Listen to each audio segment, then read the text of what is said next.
You have a purpose. We all do. We're created for a purpose. Without our health, we can't complete it.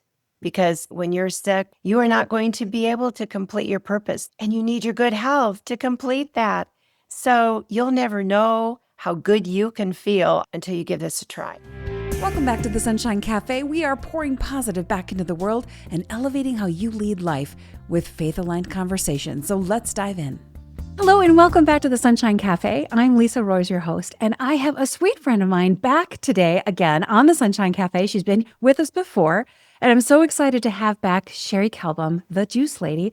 Cherie and I actually go way back, further back than she even knows me, because she was one of the inspirations that helped me find the joy and the value of juicing. And so we're going to talk a little bit about that today, but most of our conversation is around a new endeavor that she's just finished, and I'm really excited to share that with you. So Cherie Calbom, welcome to the show. Thank you so much, Lisa. It's so great to be back on your show. I love your show. I love Sunshine Cafe. Thank you so much. It's always so good to have you with us. Hey, I know that a lot of people are a little bit, they've dabbled maybe with juicing or have heard about juicing and maybe haven't necessarily heard about you, affectionately known as the Juice Lady. Before we dive into your new project, can you just tell people a little bit about that background, kind of what your passion is for juicing and how it helps people? I know you've helped thousands of people regain their health through it, but let's hear a little bit about how you got started with it. Well, I am so passionate about juicing because I was so sick a number of years ago. I couldn't work. I had chronic fatigue syndrome and fibromyalgia, and I had to quit my job and move back home and sleep. All that fatigue. And I felt like I had the flu all the time. It was just awful, low-grade fever. And I was so miserable. And I went to numbers of doctors, and no one knew what to do. And they still don't know about those conditions. And I was so frustrated, and I prayed a lot, and my whole life was ahead. And I thought, I can't live like this. I feel like I'm dying. I need some answers. And I did get some at health food stores. They asked me about what I was eating. It was all wrong. I loved junk food and fast food, and I was a sugaraholic, and I hated vegetables. No wonder I was sick, right? And so I decided I was going to make a big change and just jump in there and go for it. And I bought my first juicer, and I went on my first juice fast of 5 days. And on the 5th day, my body expelled a tumor about the size of a golf ball with blue blood vessels attached. And it looked like somebody'd snipped them, and somebody had. I call them God scissors or nature scissors. Some people call them the phytonutrients that cut off angiogenesis. That's the growth of blood vessels to tumors. Things like apigenin and luteolin, visitin, lots of names. They keep giving these phytonutrients big long names nobody can pronounce. Doesn't matter because they work. And That's all you have but to know is that they yeah, work. that's all you have to know. They work well. And so I thought, well, I got rid of that thing. I'm going to wake up tomorrow and be a new person. I'll be well. And I wasn't. I was on a journey. And I always say it's a lifestyle. It's not a sprint, right? It's a journey. And I was detoxing, replenishing, renewing, restoring my body. And that's not an immediate. We're so geared to think, oh, take 2 pills, do this, do that, this prescription, and you'll be better. And that's not how natural healing works. It gets to the root causes. So my body was detoxing, and it was like good days, some not good days. But one day, 3 months into it of juicing and eating whole foods, I woke up feeling like a new person, like somebody giving me a new body. And I thought, wow, it's the best cure on earth. Um, but I realized it wasn't just a cure. It had to be a lifestyle. It had to be a way of life. And I had to change the way I was eating and thinking. And so I went back to school and got a master's in whole foods nutrition so I could be a credible source and teach other people that there's a better way. And it starts with what we put in our mouth. Yeah, it's so true. And I like what you said about the fact that it took a long time. It didn't just happen overnight because our bodies get sick slowly, but they also get well slowly. You had years of eating not the best food and you didn't get sick right away. No. Well, you didn't get well right away either. So it does take that consistency. And darn it, if that's not the hardest part about the whole thing. That's the hardest part. I was just asked recently, what is the key for those that succeed and those that don't? And I said, it's willpower and the willingness to get back up again when you fall down. And a lot of people lose that. They make a mistake, they fall down on their program and just bag the whole thing. It's like, okay, I blew it. I've had so many people say, I blew it. I just ate all this junk. I ate a carton of ice cream last night. It was like, oh, I feel horrible. I'm just forgetting the whole thing. Never do that. We all fall down. We all, mess up, but we pick ourselves back up. And like Winston Churchill said, never, ever, ever give up. Ever, ever. That's such a good reminder. And so you had a bad day. Give yourself a couple bad days, but perfect can be redefined.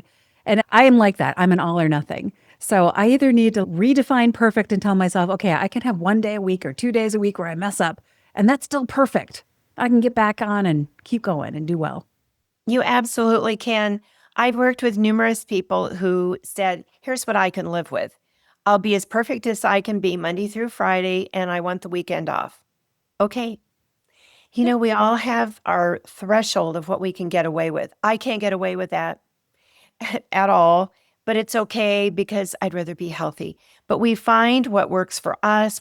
If we get cleaned out enough, restored enough, you can listen. You can hear what your body's saying, and it will talk to you pretty loudly if you get pretty cleaned out. And it'll let you know what you can get away with and what you can't. And some of us can't get away with hardly anything. And the healthier we get and the cleaner we get, the less we get away with, but the better we feel. But I always say to everybody, tell yourself, here's the trade-off. Here's what I can't have, but here's what I can have. Emphasize what you can have. Not only can you have your new list of comfort foods and delicious things you like, but you can have good health.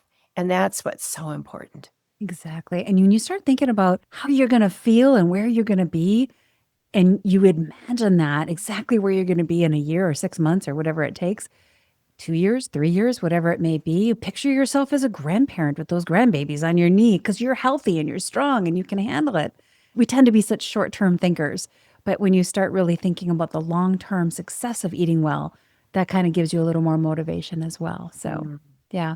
Well, I love juicing. I love juicing as a augment to a regular good whole food diet. And I love it as a short-term fast when necessary to just reset after a vacation or a couple of days where things weren't going so quite so well.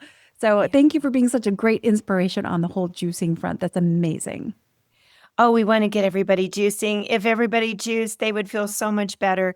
You've got to come and get some recipes and some ideas at my website, juiceladyinfo.com. Absolutely. Because for those of you listening who maybe don't know Cherie, I'm going to lose track of the number of books.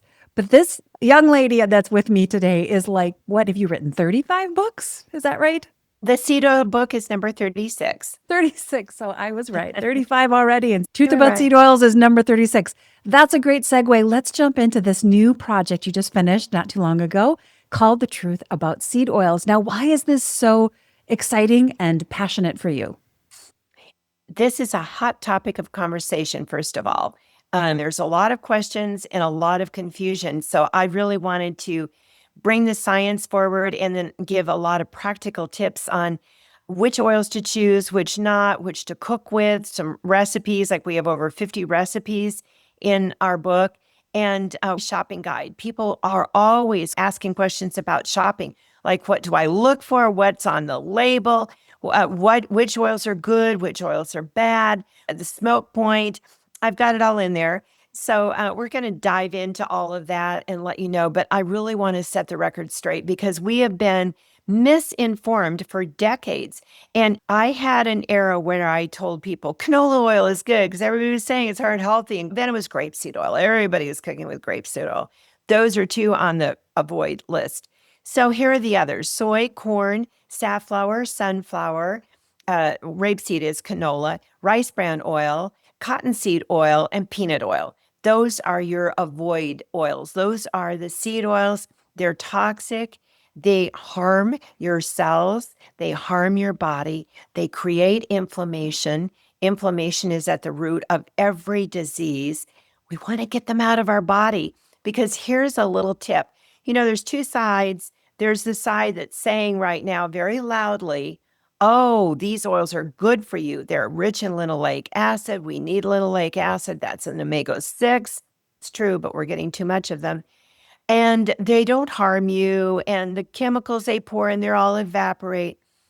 Let's look back in history to just one common sense statistic. In the 1930s, when seed oil market was small, it was really quite small. People used mostly coconut oil and animal fats. And between the 1930s and the 1950s, when seed oil made a big splash on the market in the 40s, heart disease increased over 130%. What does that say?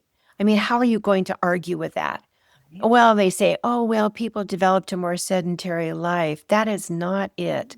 And so we look back in history, people had eaten saturated fats for centuries.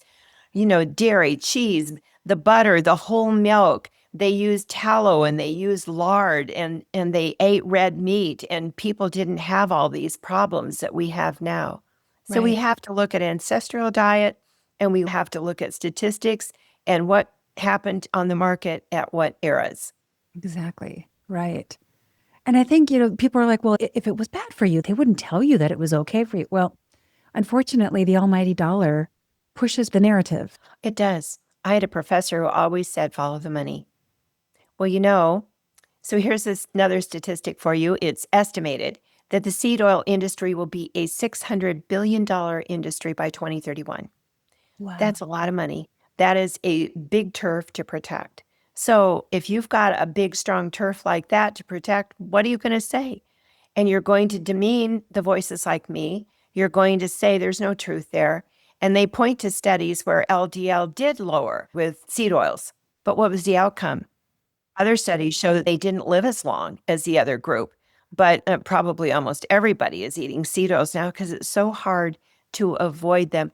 But the studies that are out there that look at cholesterol, and there's numerous studies, numerous of them, find as many people died of heart disease with low cholesterol as with high. So cholesterol is not our benchmark. What is our benchmark? Histamine, LPA, CRP, the inflammatory markers. That's what everybody should be tested for to know if they're a candidate for heart disease. And we hear almost nothing about those.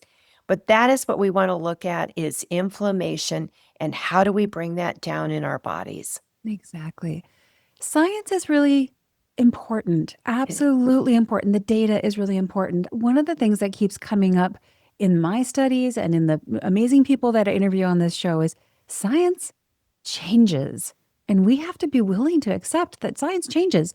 Maybe there was a time when we thought cholesterol was one thing and seed oils were one thing, but we now have new data that is telling us a different story. And we have to be willing to let go of the old narrative and accept that science is changing. And if we want to live healthy, long, happy lives, we can't turn a blind eye to all of this increased inflammation and all these people getting autoimmune diseases. They're coming from somewhere.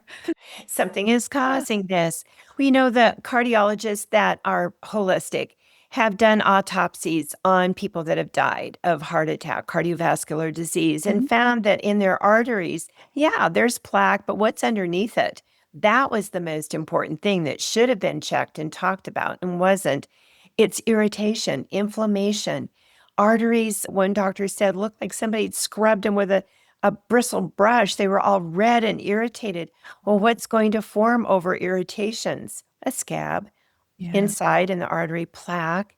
Yeah, inside that plaque, there's fat and cholesterol. But what caused it to form? The doctor that I read a lot about said if we didn't have the irritations, cholesterol would just flow through that artery like it was supposed to, because our bodies do make cholesterol. It's here to stay. The liver makes cholesterol. It's not going away. In fact, every single cell membrane is made of cholesterol. Yes. I mean, so our bodies need it, but it's a matter, like you said, what is causing it to group together? And, in my studies and learning about the shape of sugar molecules, they are like razor blades going down our veins. And so what if it's the sugar instead? Let's get back to the book. I love that you are breaking this down from a very practical perspective because, as you said, and you rattled them off so fast, the bad oils and good, and it's hard to keep track of which one's which. And the words are new to us, and we don't know what smoke point even is when we first start kind of learning about this. So tell us a little bit about how someone with this book, what can they do with this book to kind of start changing the trajectory of their health?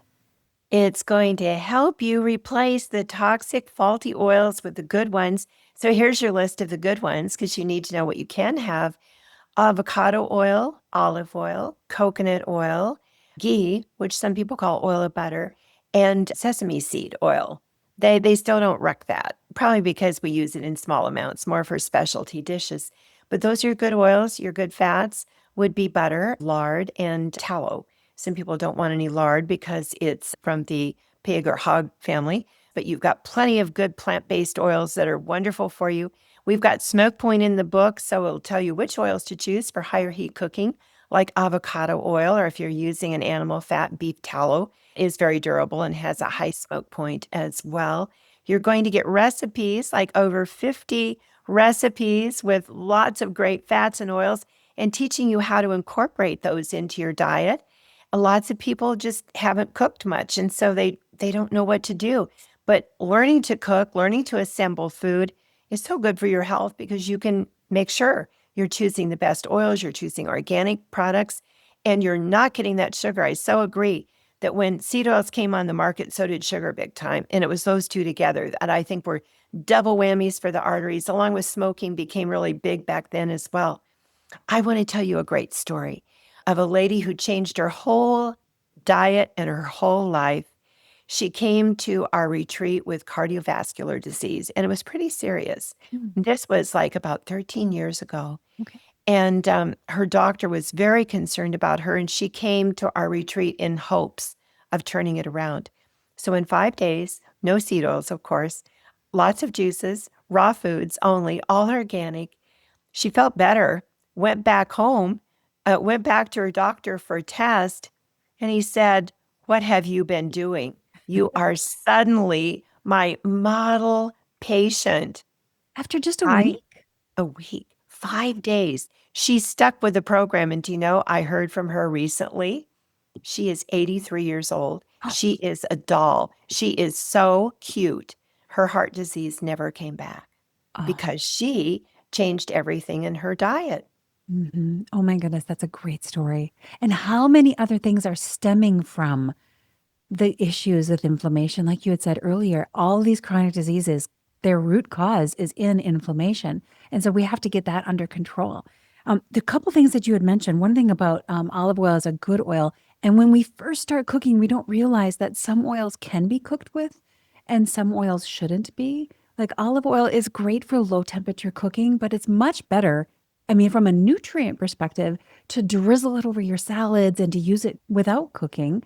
And then, like you had said, use avocado oil and things like that, tallow for your higher temps cooking. But it's like once you start understanding the science and what's actually happening on the cellular level of an olive oil, you understand why you don't want to cook with it because that's breaking the cell down in a negative way. So the lessons from our grandparents are really good ones that we should remember. They are. And going back to our ancestral diet, the old ways, these new oils, these modern, they were called modern seed oils, were introduced to the cook of America, saying way back, in the late 40s and 50s, you don't want those old fats, they're saturated fats. They're not heart healthy. You don't want the tallow or the lard or the butter or that coconut oil. It's saturated fat as well.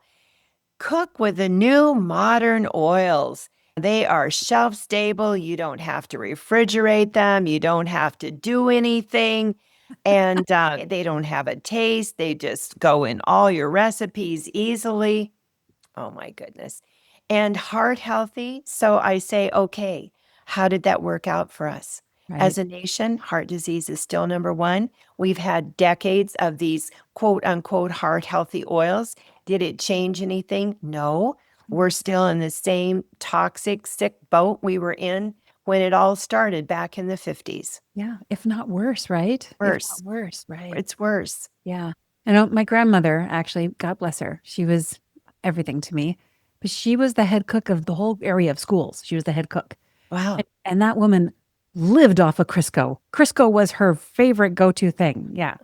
Well, she died of bone cancer, had a lot of inflammation, but she did not know. She didn't know what these things are doing. So I think we've got this unique opportunity right now for people to educate themselves and to understand what is happening. And resources like your book are such a beautiful way to understand what is healthy, what things we should avoid, how to shop. This book has a great shopping guide. We do. We have a great shopping guide. That's our last chapter. Why is shopping? and lots of tips on what to look for, how to shop.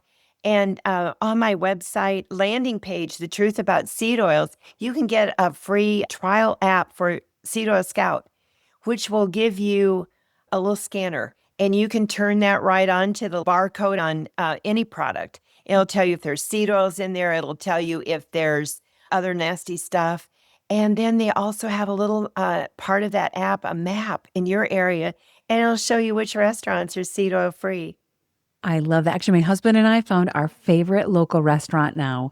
We found it just by that app. So it's so true. It kind of gives you a where to eat safely. Yeah, Restaurants that are not choosing the seed oils. I love that. we did too. We were so excited when we found one of our favorite Italian restaurants. It's 3 minutes from our house. Nice. Only uses olive oil imported from Italy. Oh, No seed oils at all. wow. Well, you've said this before too, Cherie, and that's once you replace a couple of your I can't live without it kind of recipes or I can't live without it kind of restaurants, once you replace those with I can't live without it healthy restaurants or healthy recipes, making that switch over to a new, healthier diet is not such a big leap. It's just, retraining our brains to understand that there are different choices we can make that are equally yummy and wonderfully tasty. And we can make good choices. And we don't feel like we're missing out then. We are just replacing a bad choice with a great choice. Yes, absolutely. And we are so attached to our foods, our favorite foods. I've had people cry when I've suggested that they not eat a certain thing that they were eating almost every day. So emotions run deep when it comes to food, but you can do it. We all can do it. I've done it. I had to do it to get well and stay well. I had to follow this path. You can do it too. And so pray. I have prayed so much that my willpower be strengthened, that I have strength and joy for my journey. And every time that prayer is answered, when you really want to make a good change and want that willpower, God's going to help you. Absolutely. And, you don't have to do everything at once. Oh. Take some baby steps and eliminate one seed oil at a time and just kind of slowly move your diet into a cleaner, healthier place. It will serve you so well. I want to mention one other thing, though, that I didn't get to really fast. And this is the argument that's out there on the omega-6s. We're Okay. getting way too much. They're dominant in the oils.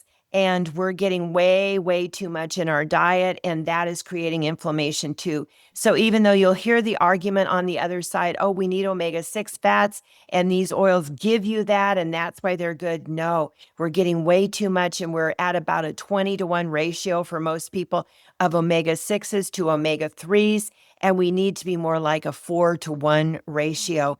So increase your good omega-3s. That would be your flax oil, walnut oil, hemp seed oil. They should always be cold. Don't ever heat them.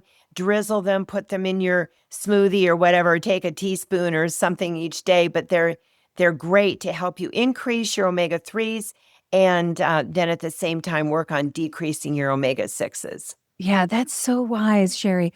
Yeah, light, heat, and Oxygen, oxygen, air. Thank you. air. Light, heat, and air. I used to keep my oils in my cupboard right next to my stove, not Yes. realizing that my undercab lights were incandescent and all the heat was coming right up onto my oils. So I got new ones and then kept them in a nice cool place. So light, heat, and oxygen we have to keep our oils safe from that. And I love that you're saying about this omega-6s and how many we're getting. I would challenge anybody listening to just think about how many fried foods you had in the last day. Any fried foods you've had at restaurants are done in seed oils. So just imagine how much like that floury covering on your chicken wings, on your deep fried shrimp, your deep fried chicken breast, all of those, wherever you may go, anything deep fried right now is deep fried in seed oils. So all of that flour and all of that breading is soaked in seed oil. So if you don't think you're getting too much of it, if you had any fried foods in the last couple of days, you're getting too much of it. So that's a really good reminder that, yeah, we need some omega-6s, but we need a lot more omega-3s and we're not getting them. No, we're not getting the good ratio. And think about all your packaged foods, your snack foods. Seed oils are in all of that, like crackers and chips and your bagged popcorn and salad dressings and sauces and mayonnaise. On it goes. And all those baked things and your protein bars and your plant-based milks. Many of them have a lot of seed oils in them as well. So become a good label reader, Yeah. and it's encouraging because there are a lot of products out there now because you've asked for it, you, the consumer, they're stepping up to the plate. You can find olive oil popcorn Yeah. and avocado chips and avocado oil mayonnaise and olive oil-based dressings and plant-based milks without any seed oil. So we're making progress. Choose those. Yes, choose those. My husband and I always say, vote with your dollars. It always feels like there's just so much going on in the world and we have so little control, but we have a lot of control because we spend money every single day. So when you buy things that are more of what you want, like the healthier options, then you're actually voting with your dollars for more of that. I was just at the Whole Food store today looking for some hamburger buns for our family dinner tonight. We're going to have hamburgers. And of course, wouldn't you know, at not Whole Foods, but on a different Whole Food store, I had to look through 3 or 4 packages of buns before I found one that didn't have seed oils. So I just want to warn you guys out there, look at Cherie's shopping guide. Make sure you go out there and see that, and then expect when you go into the grocery store to feel like you can't eat anything without it. Because for the first few times that you go looking for it, you're going to see it everywhere. So Yes. just expect that. Give yourself some time to get used to it and just understand how to shop. It's going to take you a little while, but once you kind of train your brain on which products are safe, you're going to be golden and you're going to feel so good. So much better. I had one young woman that got rid of her migraine headaches by getting seed oil out of her diet. It's pretty amazing. I think it's causing more issues than we realize. I really do. I think do it too. is.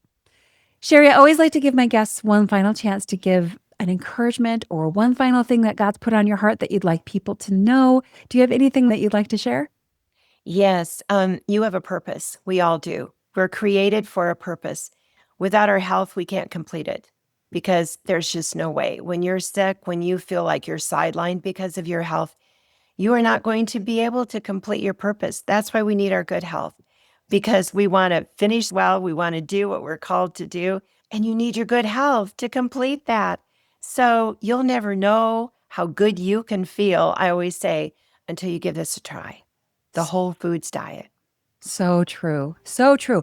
All right, my friends listening and watching today, go out to Amazon, find Cherie's book. It's called The Truth About Seed Oils.